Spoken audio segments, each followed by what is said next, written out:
Today, I'm going to talk about one of my favorite things. As you can probably tell from my videos, I love to read.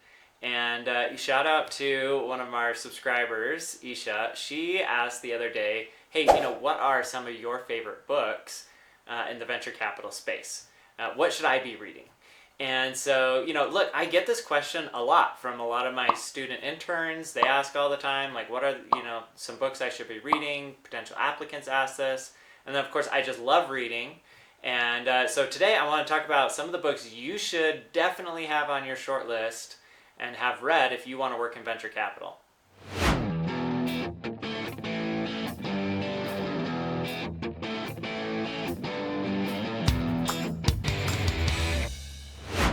Okay, so the first one you may have heard of is a book called 0 to 1 by Peter Thiel. This is probably my all-time favorite book in the world of startups and venture capital. If I had to summarize this entire book into one sentence, it would be his favorite interview question that he talks about in the book. What important truths do very few people agree with you on?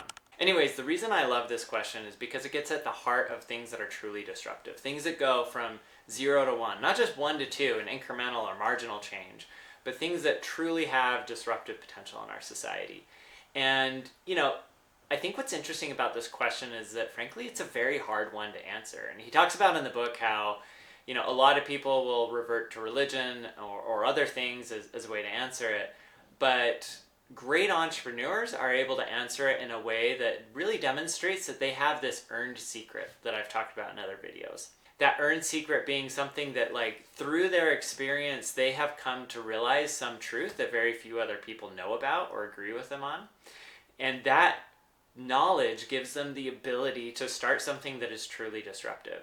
I think, and I've mentioned this example before, but I think Airbnb is just such an easy one to think about. Back when they launched, so many VCs passed on that opportunity. But if Peter Thiel had asked them that question, Brian Chesky and his co-founders, the answer was people will pay and trust you to sleep in your house. And or you can pay other people and trust that they won't murder you in your sleep and sleep in their house. And that people will take care of your things and all of that, and that knowledge could open up this entire huge industry that is short-term rentals as we know them today. How does this relate to venture capital? Well, venture capitalists at their best are investing in truly disruptive ideas that can have a positive impact on all of society. And these disruptive ideas oftentimes start by being able to answer this question by Peter Thiel. Now, the rest of the book is also great. He's got a lot of insights into how to build, grow a startup. One of the other big takeaways for me from this book is the importance of monopolies. Now, the word monopoly, for many of us, has this negative connotation. We think of the old oil barons and people that, exploit the poor for their own personal gain and profit. But the reality is that many companies that have true impact on society are monopolies. And this is important because they need to be able to generate huge profits so that they can reinvest those profits into future growth and expand and impact more and more and more people. For example, despite all of the negative things about Facebook, it has done an incredible job of connecting billions of people worldwide. You wouldn't be able to do that if you didn't have a very profitable business model where the company could reinvest those profits into the business to expand and offer more services, more products, etc. The problem in monopolies is that if they last too long and they start leveraging government and other things to keep outsiders from moving into their space.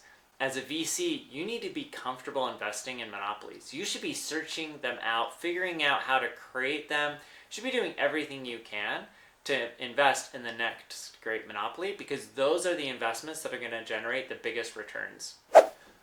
The next book is such a foundational book and should absolutely be on your reading list regardless if you want to work in venture capital or just in business in general. And that book is The Innovator's Dilemma by Clayton Christensen. Now, this book is so important. So many entrepreneurs have referenced it as being incredibly impactful on the way in which they approach strategy and business and so forth, including people like Steve Jobs. Now, the central premise of the book and all of the research that Clayton Christensen did as a professor at Harvard really centers around this idea that the companies that end up creating massive disruption within industries at the beginning kind of look like toys, right? They do one thing better than the incumbents, but they're terrible at everything else. But over time, they're able to accelerate their growth and improve on those other aspects in which they're not as strong. And they grow faster than the incumbent does, and eventually displace them and totally disrupt them and put the incumbent out of business in many cases. Classic examples of this would be things like Tesla. When Tesla launched the Roadster, it was viewed as a really expensive toy for the rich.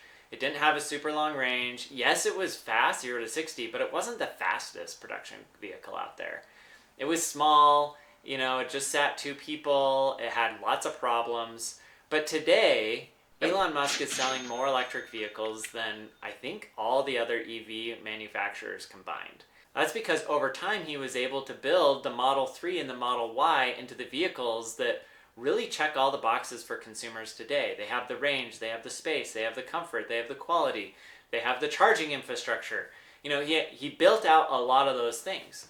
I remember when he first launched the Model 3, attending this event with the CEO of GM, and they were announcing their brand new Chevy Bolt and how great it was going to be, and they were talking about how we manufacture more vehicles in a week than Elon does in a year or since inception of Tesla.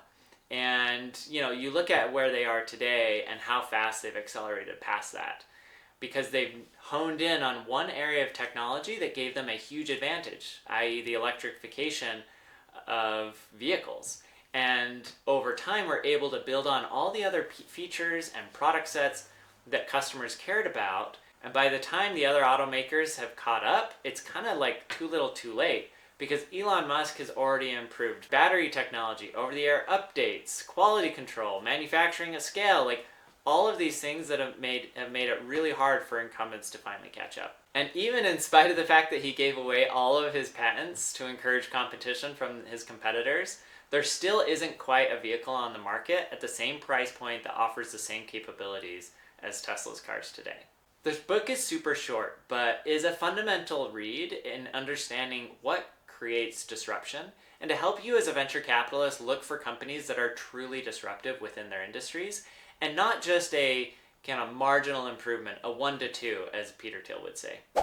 So this one might come a little bit out of left field, but bear with me. The book is called To Pixar and Beyond by Lawrence Levy, who was the CFO of Pixar from the time basically when it was started all the way through the acquisition by Disney. I love this book, and the reason I love it and basically make it required reading within our firm is because I think it does an incredible job of laying out the startup journey from when the company starts, raising money from investors, and in this case having crazy entrepreneurs / investors that are part of it, Steve Jobs. Can you imagine dealing with him?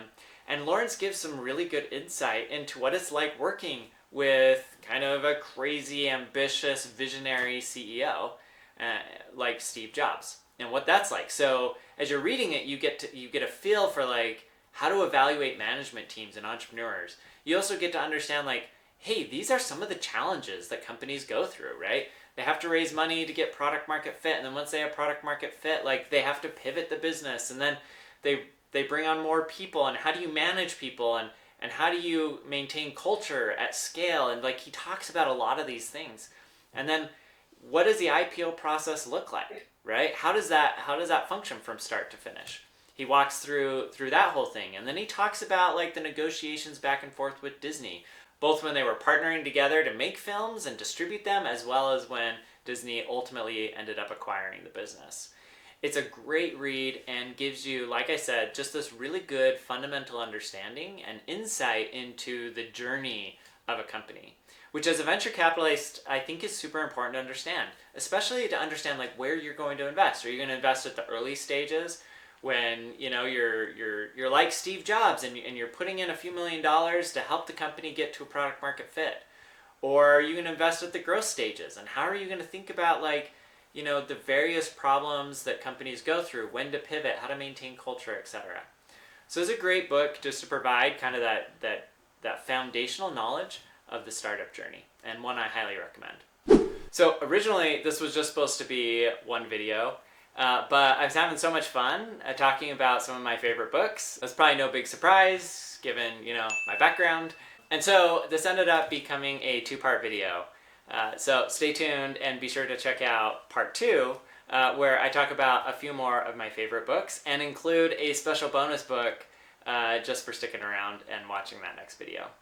Tell me below down in the comments, what are your favorite business books that have had a real impact on you in your life? I'm always looking for more books to read and would love to learn from you on some of the books that you love and the things that you've learned from them. If this video has been helpful to you, please like, subscribe, turn on notifications. Really, really helps the channel. I'm doing everything that I can to provide all of this knowledge that I've developed over the last 15 years with as many people as possible. And when you do that, it helps me get the word out to more people.